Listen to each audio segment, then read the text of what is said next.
Hello friends, எல்லோரும் ரெடியா? இன்னைக்கு நாம் ஒரு சூப்பர் உமனை பற்றி பார்க்க போகிறோம்.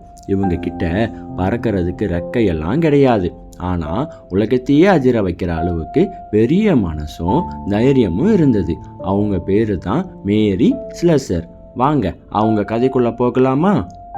ரொம்ப காலத்துக்கு முன்னாடி மேரி ஒரு ஏழை குடும்பத்தில் பிறந்தாங்க. அவங்க வீட்டில் ரொம்ப கஷ்டம்.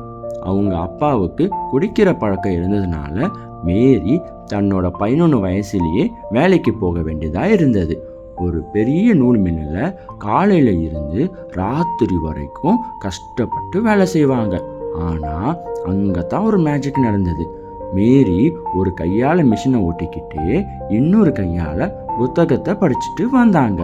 ஒரு நாள் அவங்க பைபிளை படிக்க ஆரம்பித்தாங்க. அதில் ஏசப்பா பற்றி படித்தப்போ அவங்க மனசு முழுக்க மாறிடுச்சு. எவ்வளவு கஷ்டம் வந்தாலும் நான் நல்லவளாக வாழணும்னு மற்றவங்களுக்கு உதவி செய்யணும்னு நினச்சாங்க. அந்த நம்பிக்கையும் ஏசப்பாவோட அன்பும் தான் அவங்கள ஒரு பெரிய மனுஷியாக மாற்றுச்சு. மேரிக்கு பெருசானதும் ஒரு ஆசை வந்தது. ஏசப்பா மாதிரி நாமும் மற்றவங்களுக்கு உதவி பண்ணணும்னு நினச்சாங்க. உடனே ஒரு பெரிய கப்பலில் ஏறி நைஜீரியா நாட்டுக்கு கிளம்புனாங்க. அங்கே போனால் ஒரே அடர்ந்த காடு. சுற்றி சுற்றி பாம்பு, புலி, சிங்கன்னு இருந்தது. ஆனால் நம்ம மேரி அக்கா பயப்படுவாங்களா? மாட்டாங்க. எனக்கு ஏசப்பா இருக்காருன்னு சொல்லி தைரியமாக காட்டுக்குள்ளே போனாங்க. அப்போ அங்கே ஒரு வித்தியாசமான பழக்கம் இருந்தது.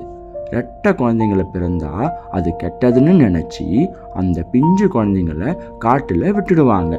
இதை கேள்விப்பட்ட மேரிக்கு மனசு துடிச்சு போச்சு. இது சரியில்லை. ஏசப்பா எல்லாரையும் சமமாக நேசிக்கிறான்னு நினச்சாங்க. அவங்க வேகமாக ஓடி போய் காட்டில் வீசப்பட்ட அந்த குழந்தைங்களை எல்லாம் தூக்கிக்கிட்டு வந்து அணைச்சிக்கிட்டாங்க. இனி நான் தான் இவங்களுக்கு அம்மான்னு சொல்லி நூற்றுக்கணக்கான குழந்தைங்களை காப்பாற்றி வளர்த்தாங்க. இதனால் அந்த ஊரில் இருந்த தப்பான பழக்கமே அடியோடு மாறிச்சு. மேரி மற்றவங்க மாதிரி ஆடம்பரமாக வாழலை. அந்த மக்களோட மக்களாக தரையில் உட்காந்து சாப்பிட்டாங்க. அவங்க மொழியே பேச கற்றுக்கிட்டாங்க. அந்த ஊரில் இருக்கிற பெரிய ஆளுங்க சண்டை போட்டுக்கிட்டா மேரி அக்கா நடுவில் வந்து, நிறுத்துங்க, ஏசப்பா நமக்கு அன்பு காட்டுறாங்கன்னு சொல்லுவாங்க.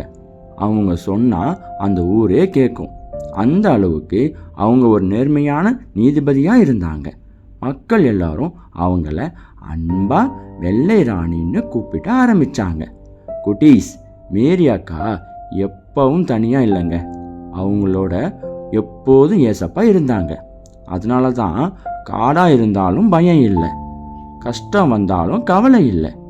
ஏசப்பா என் கூட இருக்காங்கன்னு நம்பி தைரியமாக எல்லாத்தையும் செஞ்சாங்க. நாமும் அப்படித்தானும் இருக்கணும்னு இல்லையா?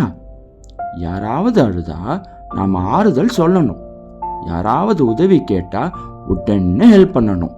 ஸோ குட்டீஸ், நம்ம நல்லது பண்ணும்போது ஏசப்பா ரொம்ப ஹாப்பியாக இருப்பாங்க. சரியா குட்டீஸ்? பாய்.